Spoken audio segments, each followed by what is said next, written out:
Hello नमस्कार, मी शुभांगी शिंदे पुन्हा एकदा स्वागत करते आपल्या नवीन आणि छान अशा ब्लॉगमध्ये। तर कशा आहात सगळे? मस्त ना? खूप मजेत असताल? मी पण खूप मजेत आहे आणि सगळ्यांनी मजेतच असायला हवं। तर बघा, आपला खूप दिवसातून ब्लॉग येतोय।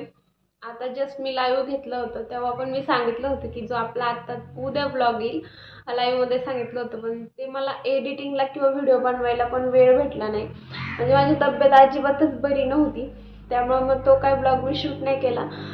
गणपती विसर्जनच्या वेळी म्हणजे त्या दिवशी पण मला ब्लॉग शूट करायचा होता, पण तेव्हा पण माझं दुखत होतं आणि म्हटलं मग आधी आपण आपले स्वतःची काळजी घेणं महत्त्वाचं। त्यानंतर ना मेडिसिन घेऊन वगैरे थोडं बरं वाटलं आणि त्यानंतर ना मग आज ब्लॉग शूट करते। आता गणपती विसर्जन होऊन जवळपास 4-5 दिवस झाले, त्यानंतर ना आज ब्लॉग शूट करते त्या दिवशीचा। त्या दिवशी खूप छान असे मोदक वगैरे बनवलेले। त्यानंतर ना एवढं म्हणजे तो जर मी ब्लॉग शूट केला असता तर मला म्हणजे खरंच असं वाटतच नव्हतं की त्या दिवशी असं काही घडणार होतं माझ्यासोबत। आणि तो जर मी ब्लॉग शूट केला असता तर खरंच तुमच्या खूप छान छान कमेंट्स आल्या असत्या।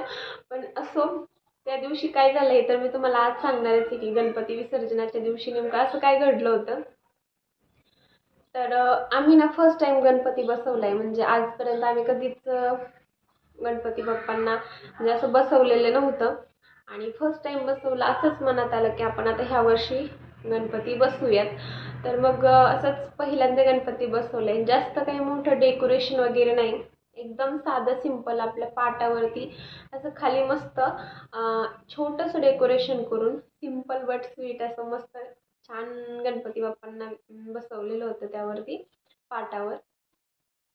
आणि 10 दिवस कधी झाले ना हे पण कळालं नाही। खरंच आज म्हणजे ह्या वर्षी पहिल्यांदा गणपती बसवला, पण घरात एवढं एवढं फ्रेश आणि एवढं असं मस्त वातावरण होतं ना। एकदम असे बाहेर आता मंडळामधले जे गणपती आहेत त्यांचे ते सगळे गणपतीचे गाणे वगैरे, त्यानंतर मग घरात जर गणपती असेल तर सकाळ संध्याकाळ आरती आणि एकदम मन असं प्रसन्न वाटतं। तर खरंच ह्या वर्षी ना एकदम भारी वाटलं। आणि गणपती विसर्जनाच्या दिवशी काय झालं की गणपती आम्ही घरी समजा घरी आरती वगैरे करतात, त्यानंतर न विसर्जित करायला जायच्या टायमिंगला पण तिथं आरती वगैरे करतात। तर मग हे मला म्हटले की तू पण चल विसर्जन करायला, कारण आता फर्स्ट टाइम बसवलेला होता। म्हटलं चला तिथे आपला ब्लॉग पण होईल आणि मला पण बघायचं विसर्जित करताना। तर मग आम्ही तिघं पण, मी शौर्य आणि हे, आम्ही तिघं पण इथं आरती केली। त्यानंतर ना बाप्पांना घेतलं। त्यांचं जे काही 10 दिवसापर्यंतचं जे असतं ना, म्हणजे दुर्वा वगैरे किंवा असे फुलं रोजचे, तर ते एका कॅरी बॅगमध्ये घेतले आणि आम्ही खाली गेलो। आता वरती राहतो ना, सो त्यासाठी जाण्यासाठी निघलो, गाडीवर बसणारच। तोच शेजारच्या मावशी आहेत, तर त्यांना ही गोष्ट माहीत होती की ऑफकोर्स तुम्ही त्यासाठीच व्हिडिओ बघायला आलात, ती गोष्ट तर आधी सांग म्हणत असतात। तर हो, मी प्रेग्नेंट आहे, तुम्हाला थंबनेलवरून तर बऱ्यापैकी कळलं असेल। आणि व्हिडिओ न येण्याचं कारण सुद्धा एवढंच होतं की माझी अजिबात तब्येत बरी नव्हती। आता तुम्हाला जर माझ्याबद्दल म्हणजे माझ्या प्रेग्नन्सीबद्दल जे काही प्रश्न असतील ना, तर तुम्ही मला नक्की कॉमेंट करा। म्हणजे आता मला 5वा महिना स्टार्ट होईल, 4-5 दिवसात 5वा स्टार्ट होईल।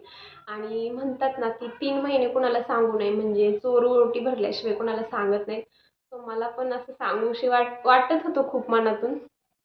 आणि कमेंट पण आल्या होत्या मला, म्हणजे डीएमला पण आल्या होत्या। तर डीएमला आल्यावर एक वेळ काही नाही वाटत, पण जर मेसेज म्हणजे कमेंट जर आल्या ना व्हिडिओना, तर मग ते बाकीचे पण बघतात। मग मी त्या कमेंट डिलीट करून टाकायचे, कारण की मग असं वाटायचं आता एकाने कमेंट केली आता दुसरं पण तीच करणार, त्यामुळे मी डिलीट करून टाकायचे। आता न सांगण्यासारखं असं काही नव्हतं, पण कसं लवकर सांगत नाही त्यामुळे मग मला पण सांगावं असं नाही वाटलं। मग म्हटलं आता ती वेळ आहे की सांगण्याची, आता दिवस पण भरपूर झालेत आणि मग आता आपण सांगूयात, कारण जी आपली फॅमिली आहे त्यांना पण आपल्याबद्दल खूप काही जाणून घ्यायचं असतं आणि त्यामुळेच ते आपल्याला इतक्या दिवसापासून आपले व्हिडिओ वगैरे बघतात। आणि ज्यांनी मला कमेंट केल्यात ना त्यांचं खूप सारं धन्यवाद, कारण की खूप छान छान पण कमेंट्स होत्या। काळजी घे, तू प्रेग्नेंट आहे, एकदम असं दिसतंय। So thank you so much. तुम्हाला मी रिप्लाय दिला नाही आणि तुमच्या कमेंट्स पण डिलीट केल्या, त्याचं कारण एवढंच होतं की दिवस खूप कमी झालेले होते आणि मग मला तसं सांगावं असं पण वाटलं नाही। आपल्या चेहऱ्यामध्ये आपल्यात खूप काही बदल होतात, त्यामुळे ते समोरच्यांना जे मला स्टार्टिंगपासून ॲड आहेत ना तर त्यांना बऱ्यापैकी माझ्यामध्ये जो होणारा बदल होता ना तो दिसला आणि मला अशा कमेंट आलेल्या होत्या. तर ठीक आहे, असो आता तुम्हाला बऱ्यापैकी कळाले. तर मी तुम्हाला सांगत होते की आम्ही गणपती घेऊन खाली गेलो विसर्जित करण्यासाठी, गाडीवर बसणार. तोच त्या शेजारच्या मावशी म्हटल्या की गणपती विसर्जित करत नाहीत. आता हे आम्हाला खरंच माहीत नव्हतं, कारण की कसं एखादी गोष्ट आपण जेव्हा फर्स्ट टाईम करतो ना त्याबद्दल आपल्याला काहीच माहीत नसतं. मग आम्ही विसर्जनासाठी चाललो तर त्या म्हटल्या की जे बाप्पांचं सामान आहे ना म्हणजे दुर्वा वगैरे किंवा फुलं, फळं जे काही जे 10 दिवस आपण जे त्यांना पूजेसाठी वापरतो तर ते सामान तुम्ही विसर्जित करा. पण बाप्पांना घरी घेऊन जा. म्हणजे त्याच्यावरती थोडं पाणी वगैरे शिंपडा बाहेर. आता इथपर्यंत तर आलाच आहे तर. आणि मग बाप्पांना असंच वर्षभर सांभाळा. जेव्हा पुढच्या वर्षी तुम्ही परत दुसरे बाप्पा बसवतात त्यांच्या शेजारी हे बसवा आणि मग दोघांनाही विसर्जित करा. किंवा मग नंतर तुम्ही डिलिव्हरी झाल्याच्या नंतर विसर्जित करू शकता, पण आधी करत नाही. तर मग काय केलं, मग हे तसेच गेले गाडीवरती आणि मग मी बाप्पांना घेऊन घरी आले. तर खरंच त्यावेळेस ना अक्षरशः रडायला येत होतं. म्हटलं एक तर आपल्याला ज्या गोष्टी माहीत नसतात ना त्या जर आपल्या हातातून जर अशा घडणार असेल तर एवढं कसं होतं ना. म्हणजे त्यावेळेस असं वाटत होतं मला की आता जर विसर्जित केलं असतं तर काय. आणि बरं झालं सांगितलं. म्हणजे त्यावेळेस मी शब्दात सांगू शकत नाही की माझी कशी कंडिशन असेल, पण माहीत नव्हतं. आणि खरंच ही देवाचीच कृपा आहे. म्हणजे बाप्पांनाच आमच्या घरी राहायचं होतं, कारण फर्स्ट टाईम मनात आलं की बाप्पांना घरी घेऊन यावं. आणि बाप्पांच्या मनात होतं की यांच्या घरातून आता जाऊच नाही, म्हणजे यांच्या घरातच राहावं ना. आता मी बाप्पांना माझ्या म्हणजे मी जे माझे देव आहेत ना तर त्यांच्याजवळ त्यांना आता बसवले. तुम्हाला मी पुढे तर दाखवणारच आहे की मी कसं बाप्पांना आता मस्त आणि बाप्पा कसे होते आणि बाप्पांना कसं ठेवलंय. तर आधी ते दाखवते आणि मग ब्लॉग कंटिन्यू करते. इथे छोटंसं पाटावरती असं छोटंसं डेकोरेशन करून आम्ही बसवला होता. म्हणजे हे रॅकच्या थोडंसं खाली आहे. सो इथे आता इथे हे वरती जे आहेत ना हे डेकोरेशन हे जे असं माळीचं बनवलं होतं ते आता काढून ठेवले आणि आता हे पाट वगैरे सगळं उचलून ठेवणार आहे. पण आता ना बाप्पा असं जाणार तर असं सुनं सुनं वाटत होतं, पण बाप्पाला आमच्याच घरी राहायचं होतं हे आम्हाला पण माहित नव्हतं बरं का.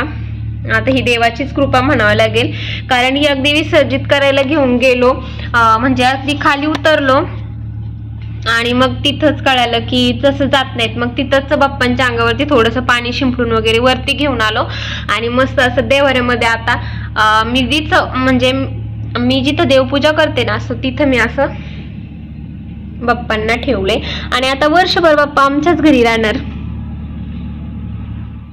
तुम्ही बघितलंच आहे बाप्पांना असं ठेवलंय आणि असं छोटंसं डेकोरेशन केलं होतं.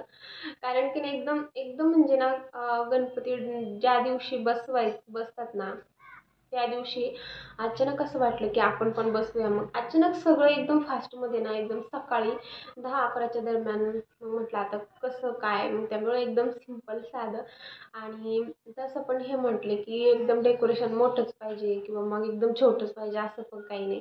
बाप्पांना आपण कसंही एकदम साधं सिंपल जरी आपल्या घरामध्ये घेऊन आलो तरी पण त्याची आपण जर एकदम मनातून पूजा आरती जर केली ना तर मग काय लागते. असं नाही की त्याला डेकोरेशनच पाहिजे. तर म्हटलं असं ठीक आहे, जर वाटते ना मनातून बाप्पांना घरी घेऊन यायचं तर मग येऊया घेऊन आणि बघूयात मग पुढच्या वर्षी डेकोरेशनचं. पुढच्या वर्षी अजून छान डेकोरेशन वगैरे करून मग मस्त बसवूयात. मग त्यामुळे ह्या वर्षी बसवला. तर बघा तुम्हाला जर ना माझ्या प्रेग्नेन्सीबद्दल म्हणजे माझे सुरुवातीचे 3 महिने कसे गेले किंवा कशा कशा कंडिशन होत्या, मला अक्षरशः ॲडमिट करावं लागलं. माझ्यासोबत कशा काय काय गोष्टी झाल्या, ज्या गोष्टी मी फर्स्ट प्रेग्नेन्सीमध्ये अनुभवल्या नाहीत ना त्या भयानक गोष्टी मी आत्ता अनुभवल्या. आणि सो त्याच्यासाठीच ना माझे इतक्या दिवस माझे व्हिडिओज आले नाही. म्हणजे अगदी व्हिडिओसाठी मी जरी आवरलं ना तरीसुद्धा माझे व्हिडिओ बनवायचा अजिबात मन होत नव्हतं. आणि त्यामुळे ना मी व्हिडिओ पण माझे आले नाही जास्त. मी ॲक्टिव्ह पण नव्हते. इन्स्टाला पण तुम्ही बघितले माझे डेली माझे पहिले डेली असायचे व्हिडिओ पण तिथे पण नव्हते. आणि इथे कमीत कमी ब्लॉग तर माझे नसतातच, पण शॉर्ट तरी डेली होते. असं कधीच होत नव्हतं की मी शॉर्ट बनवले नाही शॉर्ट व्हिडिओ. पण कारण हेच होतं आणि बऱ्यापैकी जणांना हे माहीत पण होतं.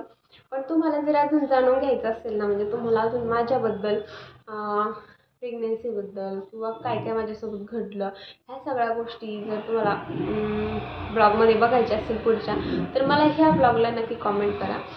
मी नक्की त्याच्यावरती पण तुम्हाला सांगेन, कारण प्रत्येकाचा एक्सपिरियन्स प्रेग्नन्सीचा हा वेगवेगळा असतो. त्यामुळे माझा कसा होता 3 महिन्यापर्यंत किंवा 4 महिन्यापर्यंत हे मी तुम्हाला नक्की सांगेन. आणि तुमचासुद्धा कसा होता काय, तुम्ही मला सुद्धा ते सुद्धा कमेंट करू शकता. आणि हो, आतापर्यंत खूप सारं प्रेम दिले, खूप छान छान ब्लेसिंग्स आहे तुमचे माझ्यासोबत. तर असंच प्रेम राहू द्या, असं सपोर्ट करा. आणि एवढंच मग हे सांगायचं होतं. आणि ही माझ्यासाठी खूप मोठी गुड न्यूज आहे, कारण की म्हणजे माझ्यासाठी, यांच्यासाठी. आणि शौर्यला तर आम्ही ना भरपूर दिवस त्यालासुद्धा सांगितलं नाही, कारण की मग असं वाटायचं की तो पण ना बाकीच्यांना, एक तर मुलांचं कसं असतं, लहान मुलांचं ते सगळीकडेच सांगतात, तर त्यासाठी आम्ही त्याला पण सांगितलं नाही. पण आता जसं जसं पोट मोठं होतंय ना, मग तसं तसं तो पण विचारतोय. तर त्याला म्हटलं, आता तुला दादा पाहिजे की दीदी पाहिजे, तर तो म्हणतो दादा दीदी पाहिजे. म्हणजे त्याचं तसं काही नाही. त्याला पण मग आत्ता जस्ट जसं पोट आता दिसायला लागले ना, मग तसं त्याला सांगितलं. त्याला पण माहीत नव्हतं आणि ही गोष्ट पण कुणाला माहीत नव्हती. आणि खरंच खूप हॅप्पी आहे. आणि शौर्य आता 5.5 वर्षाचा झाला आहे. तर मस्त वाटते आता असं. खरंच ती फिलिंग एक वेगळीच असते. एक स्त्री समजू शकते की आई होणं किती म्हणजे कसं असतं आई होणं. मग ते भले एक वेळेस असो, 2 वेळेस, किंवा तुम्ही पहिल्यांदा आई होत असाल किंवा दुसऱ्यांदी, ही एक काय फिलिंग असते ना, ही फक्त ती समजू शकते. असं नाही की पहिल्या वेळेस आपल्याला खूप सारा आनंद असतो आणि दुसऱ्या वेळेस नाही, असं नाही आहे. जेवढं शौर्याच्या वेळेस होतं ना, तेवढीच एक्साइटमेंट मला आत्तासुद्धा आहे. आणि बघूया आता मुलगा की मुलगी, हा तर खूप लांबचा प्रश्न आहे. काही हो, शेवटी देव जे देईल ते. पण एवढंच आता तर काही बोलू शकत नाही एवढं. सो ठीक आहे, ब्लॉगचा इथंच एंड करते. माझ्या चॅनलला कनेक्ट राहा आणि तुमच्या छान छान ब्लेसिंग्स माझ्यासोबत राहू द्या. छान छान कमेंट्स करा. अजून कुठले ब्लॉग बघायचे असतील तर ते पण कमेंट करा, मी नक्की घेऊन येईल.